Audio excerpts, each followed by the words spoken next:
Welcome to Just Analysis. Out of the suit because I had lunch and I'm going to go mow here pretty soon. But I wanted to answer some questions that people put in comments, and then also I've gotten a couple private messages. And this has gone on over the last, really ever since I started the channel, and I've been kind of lax about doing it, and I just want to do it right now. When I'm talking about divergences, I'm referencing the composite index and the RSI, but we're going to use the RSI for right now. So there's really four. There's technically I think six or eight, but the four that I really only ever look at are what's known as regular and hidden. And you have bullish divergences and bearish divergences. And when we look at bullish divergences, we're comparing lows. When we're looking at bearish divergences, we're looking at highs. How you identify a regular bullish divergence is when you have your candlesticks printing lower lows, but the oscillator, like the RSI, it has higher lows. Okay, that's the divergence. It's when the peaks and the troughs are different, where they shift outside of what's being printed on the price chart, which is the candlestick chart. So this is printed lower lows, but the RSI is printed higher lows. That is an example of regular bullish divergence. And I'm just going to speed through this because I'll spend a little bit more time on it some other time, but this is just kind of a reference for people. Regular bearish divergence. So bullish, we look at lows. Bearish, we look at highs. So regular bearish divergence occurs when you have a series of higher highs in your candlesticks, and then you have lower highs in the RSI or whatever oscillator you're using. Regular divergences signal early warning signs of an end to a trend or a long correction. They're not for certain. So don't look at divergences like a certainty, because they're not. In fact, I only really ever look at hidden divergences because things like to move in trends, and we're talking about cryptocurrencies. Cryptos like to trade in trends. And so regular divergences like bullish divergence and regular bullish and bearish divergence, it's kind of like trying to call a top and bottom. You don't know if that divergence is going to play out with for a trend change or terminate it into corrective move. Hidden divergences are different. We just kind of flip what we're looking at. We're still looking at lows for hidden bullish divergence, and we're looking at highs for hidden bearish divergence. We're just kind of flipping them around. So instead of higher highs in price and lower highs in the RSI, for hidden divergence, we're going to look for just the opposite. We're going to look for higher highs in the RSI and lower highs in the price chart. And so some hidden bearish divergence example back here is what we see.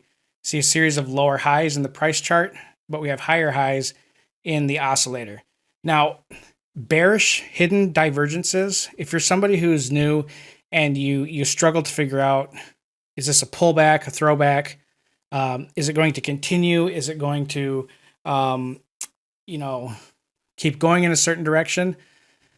The thing with hidden divergences is they're only valid if it matches the prior trend. So if the prior trend was bearish and a hidden bullish divergence shows up, it's invalid. Don't try and trade it.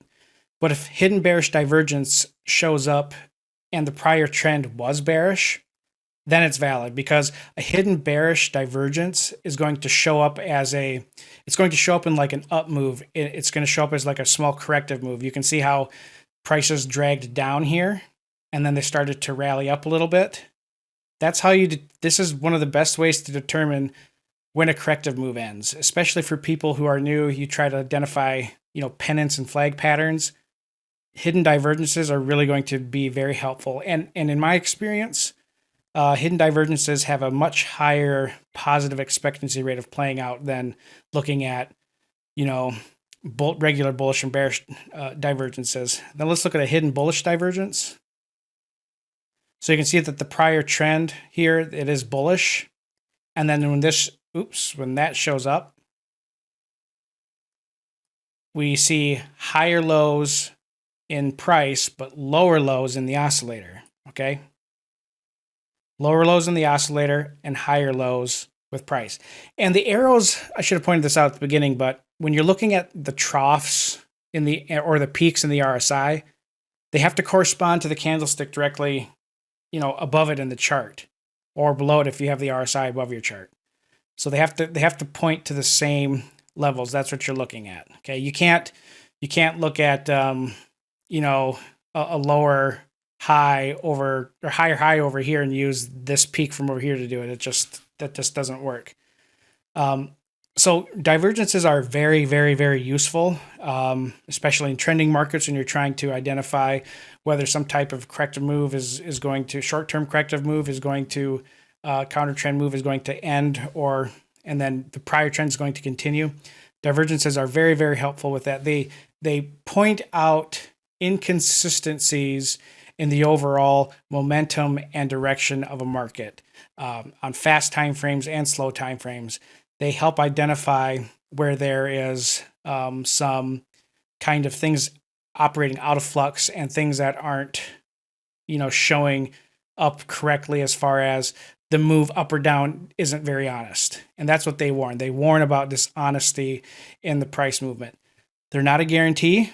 It is not a secret weapon, but when used in conjunction with other forms of analysis, it is very, very useful, and it can be it's one of the few ways that we can turn lagging indicators into a leading indicator. All right. There's very few things in technical analysis that really allow us to have a good idea of some type of possible impending change in direction. Divergences are very good at doing that. But again, they themselves are not sufficient to determine a trade or an investment opportunity.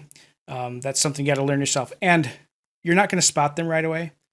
It's going to take a while for you to just, I've been doing this for years. So I look at a chart, I can just see them. That just comes with practice. You'll train your eyes to see them eventually. So go through your charts, spend some time with it, look at it, and, see how they work and pan out, and discover any correlative types of data that may work in your current trading system. So that does it for me. Thank you for watching.